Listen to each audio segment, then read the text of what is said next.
Welcome to Invisible, Breaking Through the Stigma of Addiction. I'm your host, Dean Anderson. We have been so grateful that Rogers TV has given us an opportunity to talk with community members, people in addiction, in regards to looking at how we can change the future of addiction and what it looks like. And part of that conversation has brought to me Professor or Dr. Riley Hinson, who is a professor at the University of Western Ontario. Welcome. Oh, thanks, Dean, and I greatly appreciate you having me on, because it's always a pleasure to talk about trying to destigmatize addiction and get the community to know more about addiction, because I think that's really something that's very important. It's really important, and then, I mean, as you know, the community can see, and as you can see, you have, and the big reason why we wanted you on the show is you have a very unique program at the University of Western Ontario. I'd love it if you could explain some more about it. Yeah, we have a course. It's called Psychology 3315E, and it's what's called a community engaged learning or community service learning, and that's a big movement now in education, is trying to get students to take their information that they get in textbooks and see how it can actually be applied in real life situations. And in 3315, what we actually do is it's a very limited enrollment course, and we place students in addiction-related organizations in the community. Just to give you a few examples of the types of organizations we've placed students in, Thames Valley Addiction Services, we've had some students placed there. The Center for Hope, Withdrawal Management, which is again how we sort of originally met. Westover Treatment Center, and other types of organizations. So the students, you know, are in this course. They get some instruction in class about theories of addiction and the biocycle, social spiritual model of addiction. But I think one of the really attractive aspects of this course for the students is the chance that they have of actually being in real life organizations. Some of those, they have some opportunities to have contact with people that have lived experience with addiction. Other cases, it's they're dealing with the people who are delivering the services, so they get to see both sides of that. So I think it's a really unique opportunity for the students. Wonderful. I like you noted earlier, I have some experience because I used to work within the Withdrawal Management Center, and this is how we originally met each other. When the students come into the programs, they don't only just come in, and it's not like a regular co-op where they just walk in and they follow you around. They actually want to create something or do something, or do some sort of programming or something that they can do and put a whole bunch of time and effort into, and usually paired off as a couple, correct? Two people at a time, right? What are some of the examples of things that you would see that the students would have brought to light, or anything that stands out to you that you've seen? Oh, yeah. I mean, you're absolutely right. Students work in pairs, and each summer before the course begins in September, I try to meet with my community partners. I'm always looking to find new community partners. So that's a bit of a pitch for anyone who's watching this if they want to partner with our class. And I actually meet with them, and basically what I say is, what is something that you would like to have done, but which you either don't have the time or the expertise or the staff in order to do that, and we'll try to actually do it for you. So these are projects, and it's a full year course, and that's one of the nice things about the course, because we can do larger projects. So these are projects which actually are of use and value to the organizations. So I'll give you just a few examples. For instance, this year, students working down at the Withdrawal Management Center, so I'll work on that one. One of the challenges that people face when they go through withdrawal, detoxification, is how to retain the gains that they've made. They're off the drugs now. They perhaps have a referral for treatment, but as you know, unfortunately, there's always a long waiting list typically to get into treatment. And it's during that period of time, what can be done to help them try to maintain their sobriety or their moderation goals, if that's what they're actually going at. So the students are working on a recovery workbook. So these types of projects always involve some scholarly work where the students go to the academic literature and they read what other people have done on the topic to try to get some insights. But then they actually go, and I think this is again one of the most valuable parts in terms of the students' interactions, they'll actually talk to people that are in withdrawal management, that are undergoing detoxification. They'll talk to the service providers, and you'll get their perspective, which often is lost or can't be as effectively communicated in the academic literature. I mean, you can read an academic journal article or a textbook, but it's not living, so to speak. And these students then get to actually have that one-on-one interaction. And again, a little bit later on, perhaps we'll talk about how that's changed students' perceptions, which I think is one of the most important aspects. So one project they worked on, a recovery workbook. Another interesting project, as you know, it's always difficult. How do you define success when someone's undergone treatment? Okay? Very difficult. Now, unfortunately, the typical metric, because it's easy to quantify, is number of days not using drugs. Okay, yes, abstinence. Abstinence because is the ruler. You can count those, right? It's easy, yeah. But that doesn't always mean the person's doing better, as we know. Not taking a drug doesn't mean that the individual has dealt with the underlying reasons why they started taking the drugs. And so with Westover treatment, we've been working on a project to try to come up with a definition of success that's led by the perceptions of the people that have undergone treatment, and also the service providers. So this has involved, interviewing clients and asking, when you went through treatment, were you doing better? And they would say yes. And we said, well, how do you know you're doing better? What sort of indications? And these were things like, I'm now have made connections. I'm getting back with my family. I can see my kids, whereas before I was estranged from seeing my kids. I feel better about myself. That's a big one, right? Increase in self-esteem.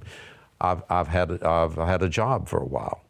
So trying to come up with a measure of success, which isn't simply days abstinent, I think is very important, because that actually allows the individuals that have received treatment to be able to say, well, maybe I had a bit of a lapse, but I have a job. I'm still, seeing my family. I'm feeling pretty good about myself. Treatment actually did have some beneficial effect.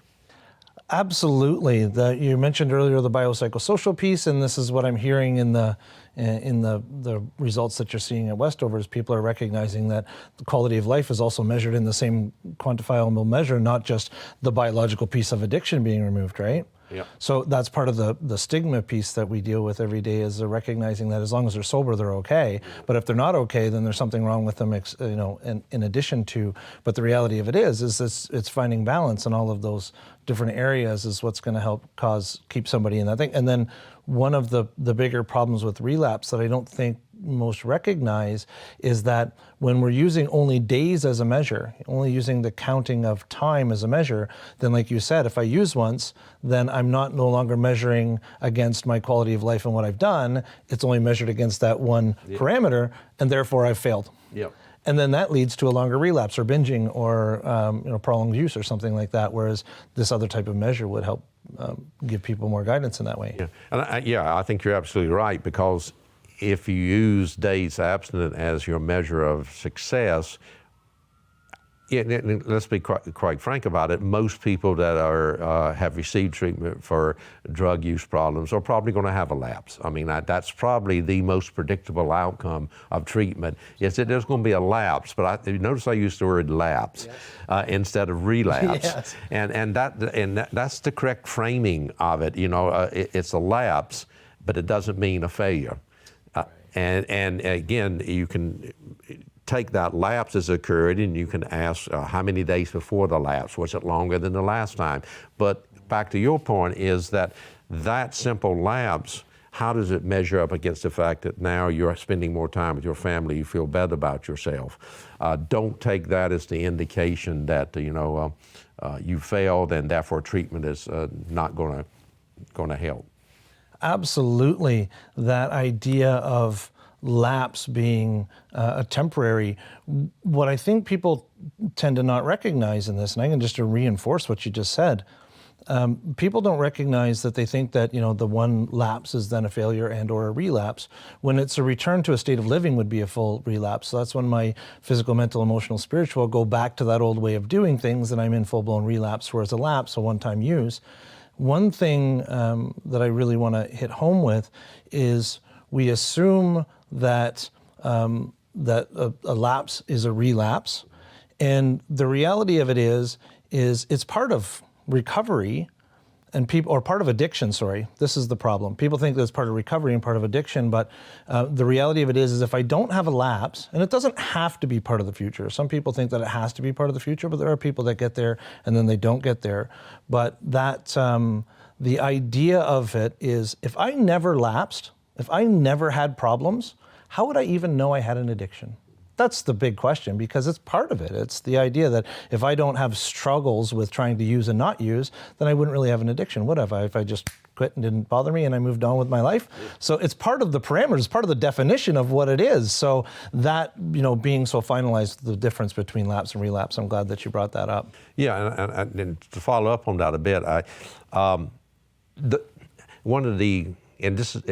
this course has actually been enlightening for me, because I like talking to the people in the field, and they always come up with good statements. And one of the best statements I've heard is that people don't have a drug use problem; they have a drug use solution to a problem, right? Correct. And therefore, the drug use is just a symptom, so to speak. Mm-hmm. And again, as you've said before, if someone's not using, that doesn't mean they don't have the issues that actually caused them to start using in the first place. And that's where the things like connection. I mean, one of the great insights I think that the students get from this course, and there's another statement that people in the treatment field make, that the opposite of addiction is not sobriety, it's connection. Yeah. And so that, being able to have connections with other people is one of the biggest things that can help people, maintain their road towards recovery. Mm-hmm, absolutely. I wanted to talk more about the educational stuff, but we got into all these great insights in this wonderful conversation. Thank you so much for being on the show. It's wonderful. If I'm going to look at this camera over here, if you have some addiction service that could use some students, it's 3315E. Yes, correct. 3315E. Thank you, Riley, very much. We're going to take a break right now and spend a little bit of time with our sponsors, and we'll see you in a minute. Thanks.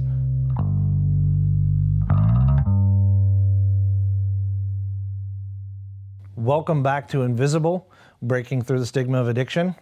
As you just saw, we had Professor Riley Hinson on the show, and he was talking about his class 3315E. I think I got that right, 3315E, and it's a class that has students looking and learning about addiction and mental health and stigma right around London and all the key areas. And so we have been gifted with the opportunity to have one of those students here today. I would like to welcome Raha Nemati. Hi, Raha. How are you? Hi, I'm good. How are you? Thank you very much for being on the show. I'm wonderful. I appreciate you being here. Yeah, for sure. Thank you so much for having me on the show. This is an amazing opportunity just to talk about what we've been working on for the entire year. So I'm super excited. Well, that's a great segue then. I'll just run right with it. Let's go right into what it is that you're doing as part of your class with Professor Hinson. For sure. So our class, we had a few different options for things we could do this year, and I decided to work with RAD. So RAD stands for Recovery Addiction Awareness Day.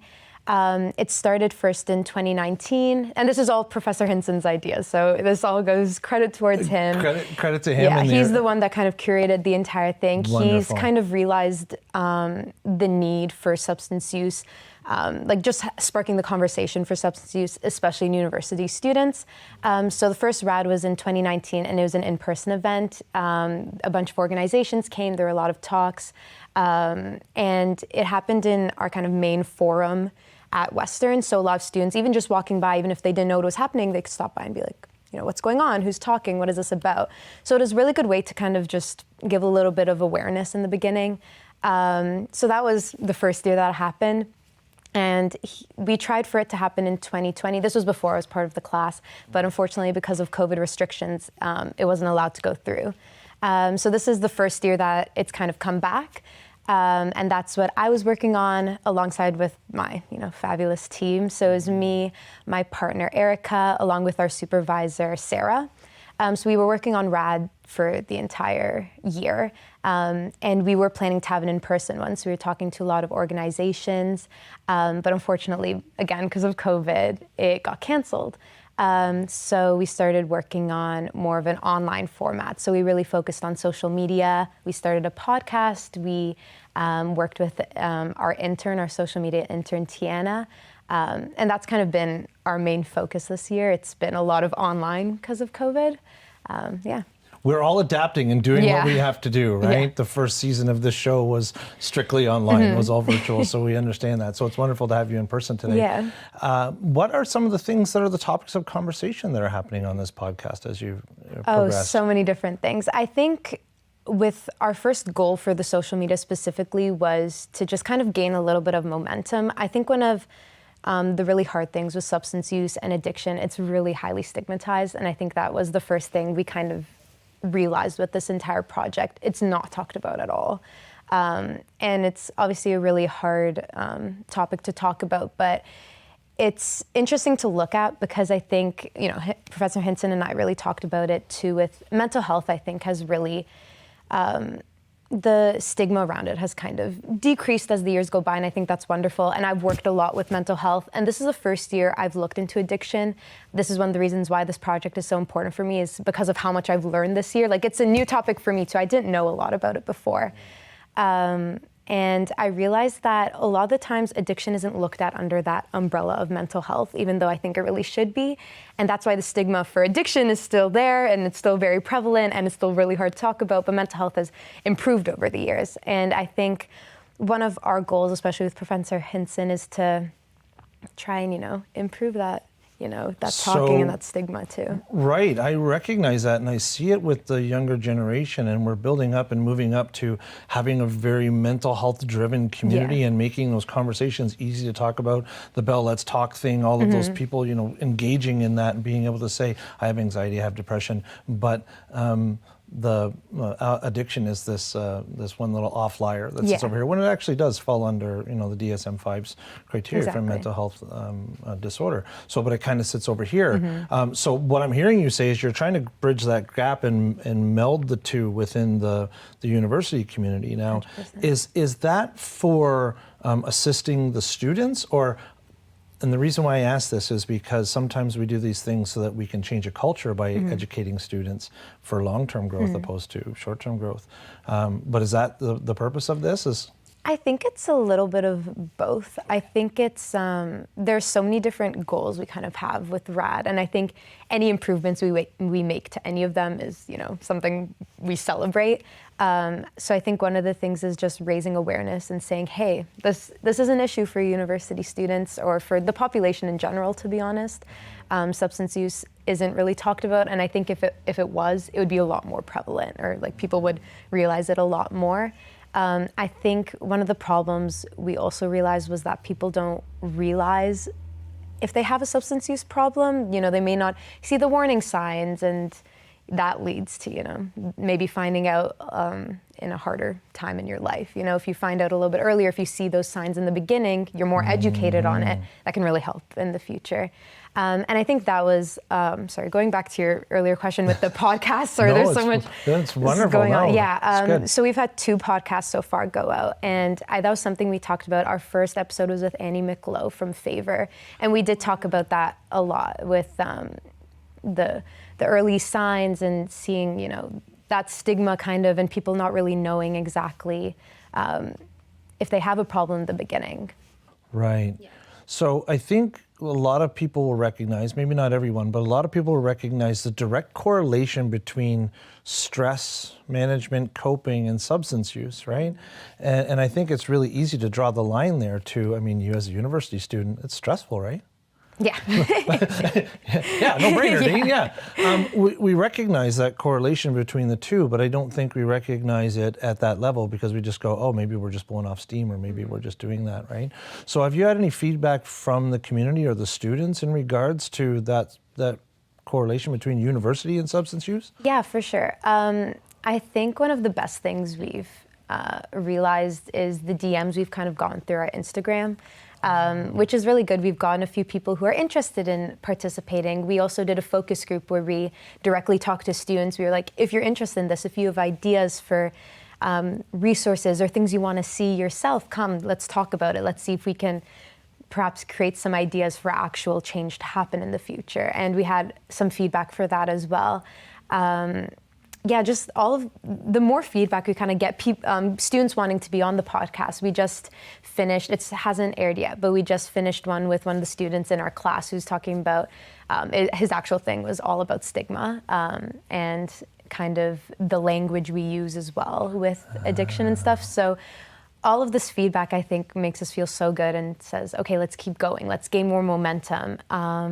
And I think right now we're at about 250 followers on Instagram, which we started a few months ago. And I think with that, you know, following is hard and just like trying to get people to realize what we're doing and be interested in it is a little bit difficult in the beginning. So I think we've gained a lot of momentum, and I think we're really excited to produce the podcast, and we're hoping as the podcast keeps growing, we get more listeners and more followers, and, you know, people start talking about it more at the end of the day. Love it. Yeah. 250 is not anything to shake a stick at. That takes a little bit of energy and a little bit of work to get up there. Yeah. And it all starts somewhere, right? Yeah, so that's what exactly. this is all about. It's all about having a voice, right? Yeah. So Recovery Addiction Awareness Day at University of Western Ontario. So where do you see this going? Do you have plans like, I mean, there must be some sort of foreshadowing or something that you know, as you build this, because it's meant to be a legacy, it's meant to be something to pass on. What do you see? What's happening in the future? So I think one of the main things that everyone's really hoping for is an in-person RAD finally next year. Hopefully, you know, with COVID restrictions the way they're going, I do see that being something that can happen and that will happen. And all the organizations we've talked to are really interested in coming out. Even there were some people who wanted to do virtual, like we have all those options. But as long as it's in a place where it's just accessible for students to go and see, I think that's our main goal. And in-person RAD is definitely, I think, in the future. I'm hoping for next year so that I'll still be there to witness it myself and to help out. So I think that's one part, is the RAD itself, that day. And I think the other part of it is that awareness, that momentum, that conversation that we're trying to, you know, push and improve day in and day out. Because I think with trying to make these changes, the most important thing is having people talk about it. Like, the change isn't going to happen unless people are talking about it, people are creating ideas. And I think long term, we're hoping that more accessible resources are given towards students who may want them or need them. From students we've heard, who we've heard from, they've really expressed need for peer-centered support. So they really enjoy peer groups and things like that, but maybe not just for mental illnesses or mental health, like including addiction. You know, they want it for everything. It's a general mental health, but including addiction underneath that umbrella. So I think there's still that, as we were saying before, that little like barrier in between. So once that's away, I think everyone can kind of talk about it in a big scope and help each other. I think at the end of the day, that's what people want. Peers helping each other. That's what we've heard is really helpful as well. And I think overall, just the stigma decreasing will encourage students to go get help. I think a lot of the times, from what I've heard, students don't want to admit that they have a problem or worry about if they have a problem or just push it off because they're like, my name will be put under this thing where I can't use substances or substance use, or my university is going to say something, or my job is going to say something because I say I have this problem. And I think, again, that's the biggest barrier at the end of the day. Yeah. Wonderful. Wonderful. A lot of things are hoping for in the future. Yeah, it's all starting a conversation and what it Yeah. looks like and being able to break down those barriers, because if I can't ask for help, then I'll never even know if I have a problem if I don't ask for help. So, and we recognize the high level of stress and mental health and concerns with university students and all that they're put through. And this is a wonderful program, and it's fantastic that you're heading it up this year and that you've adapted the way you've had to adapt. It's so great. Look forward to it. I was able to participate in RAD in the past, which was great. Yeah. And I'm looking forward to hopefully some more in the future and some bigger, grander events and some more dialogue with everybody. Thank you very much, Raha. I appreciate it. Thank you. All right. We'll be right back after these messages.